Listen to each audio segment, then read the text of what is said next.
সংবাদের শুরুতেই জানিয়েছিলাম ফরিদপুরে বাস ও পিকআপ ভ্যানের সংঘর্ষে নিহত হয়েছে 10 জন। এ বিষয়ে আরও জানাতে যুক্ত হচ্ছেন সহকর্মী মাহবুবুল ইসলাম পিকুল। সরাসরি চলে যাচ্ছি তার কাছে। পিকুল,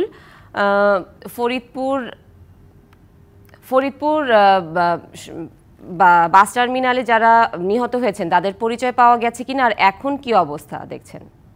যে আগেই জানিয়েছিলাম যে ফরিদপুরের কানাইপুর নামক স্থানে এখানে একটি ইউনিকের একটি বাস এবং একটি যে পিকআপ ভ্যানের মুখোমুখি সংঘর্ষ হলে কিন্তু ঘটনাস্থলেই 11 জন পিকআপ যাত্রী নিহত হয়েছে।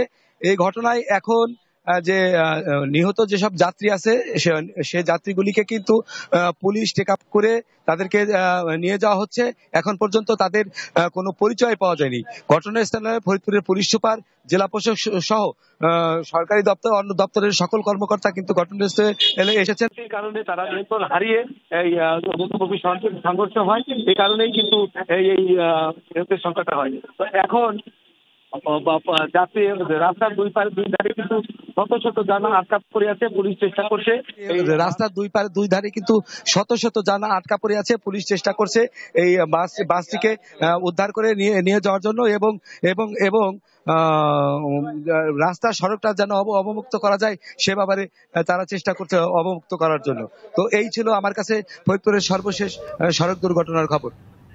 পিকুল, ধন্যবাদ আপনাকে।